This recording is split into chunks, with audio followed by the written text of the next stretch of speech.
So I'm walking up and down the halls, and finally I see this door with his name above the, on the sign. And I walk in, and here's this kid who looks, he's a mess, right? He's only 24, but he looks like he's aged 8 years in the last, 18 months. He has chalk dust in his hair. He has pit stains in his shirt. And I walk in, and I was like, Mr. Wallace. And he said, yeah. I said, how are you doing? The kids love you. He's like, Mom, I'm doing okay, And so it turns out he's a Teach for America teacher, and he's in his second year, he's finishing up. So I'm fascinated, right? I said, so are you going to stay, right? Because I'm trying to sort of figure out this guy, he's spending his entire salary buying hamburgers for the kids, and they sort of feel like he's making a difference, but what does he think, right? And he says to me, I don't know. I said, why? He said, because the other teachers here hate me. They're always telling me, Wallace, stop coming in early, don't stay late, don't do the McDonald's thing, you're not, teaching the contract and all this sort of stuff. He's like, I just don't know whether I'm really making the impact that I need to for the kids, et cetera. So none of the adults in the system knew enough to say this is the kind of guy that we need to keep here, but the kids knew very, very clearly that what they needed above anything else was more people like Mr. Wallace. So that's my first story. Kids know better than we do. My second story is you cannot underestimate children. So my second story is also from a high school. This is from probably the worst performing high school in the city.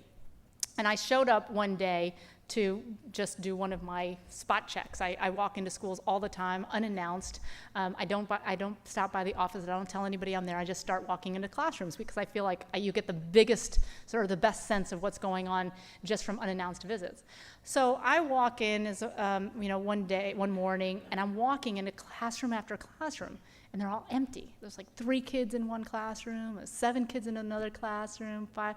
By the time I get to the 4th classroom, there's 9 kids in there. So I say to the teacher, I said, why are there no kids? Where are they?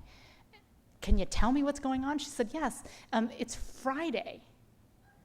It's like, okay, that is not a good reason for the kids not to be here. And I said, really, is that it? And she said, no. I said, thank God. She's going to tell me that the kids are on a field trip or something, right? I said, so what else? She's like, well, it's raining. And I thought, oh my gosh, it's like the low expectations, right? So I continue on my little tour, and I walk into one classroom, and it's full. 35 kids in the classroom, kids sitting on the radiator. There aren't enough desks. And I knew it was a Teach for America teacher, the dead giveaway. There's a sign, 80% of the children would, meet the goal or whatever. So So I asked one of the kids, I said, so what do you think about your teacher? He said, best teacher we've got. I said, really, why? And he said, because he explains things to us when we don't understand, and he teaches us something new every day. And I thought, okay, not only do the adults have a low expectation, but the children have low expectations too. Right? So it was interesting to me. So I finished my tour, and I'm walking out the door, and 3 of the young men who were in that classroom talking to me are right in front of me. And so they're, halfway out the door, and I said, excuse me. I tap on their shoulder and I said, where are you going? And they said, our first period teacher, as we told you, is our best teacher, but our second period teacher sucks. So we're going to roll. Not the impression that Americans have of truants, right? People have this impression that the kids are sleeping until noon and there's no. These children were making informed decisions about where they were going to spend their time based on what they were getting out of it, which is what you and I do every single day. But, so you cannot underestimate how savvy the kids are. These are children every day who are making decisions about their lives based on the information that they are getting. And these kids were making the very, very well-informed decision that you come to school, you wake up early if you're going to have the teacher first who is actually teaching you something, and then they've got to go do something else if they feel like it's a waste of their time. So never underestimate the kids. My third story is about kids even a step younger. So I had a middle school in the city, which was one of the lowest performing middle schools in the entire city. It was a mess. When I went there my first year and visited, it was, one of those scenes right out of a movie, right? I mean, kids throwing chairs out the windows, swearing at teachers, fighting in the hallway. It was an absolute mess. So I fired the principal of the school, I brought a new person in, and all through his first year, I started hearing murmurings from my staff about things are really changing at Sousa, it's great. Wasn't really paying a whole lot of attention, but it was a pretty steady buzz. And then when we got the test scores back after that year, I saw that this school had gained 18 percentage points in reading and 24 percentage points in math, which is unheard of for a one-year gain. So I said, okay, I'm going to go find out what's going on in the school. And I went to the school the next day, and I'm walking into classroom after classroom. There's order, there's discipline, there's quality instruction going on. All the kids have uniforms on, they're engaged in the learning. It was an unbelievable turnaround from 12 months prior. So I was fascinated by this, and I said, I want to talk to the people who are working in the school and find out what's going on. How did they do this? So I arranged the following week to talk to the faculty. So I roll up to the school at 3:15, which is when the kids get out, and I get out of the car, and I'm surrounded by kids. So I get out of the car, the kids, Chancellor Rhee, we love you. Can we take a picture with you?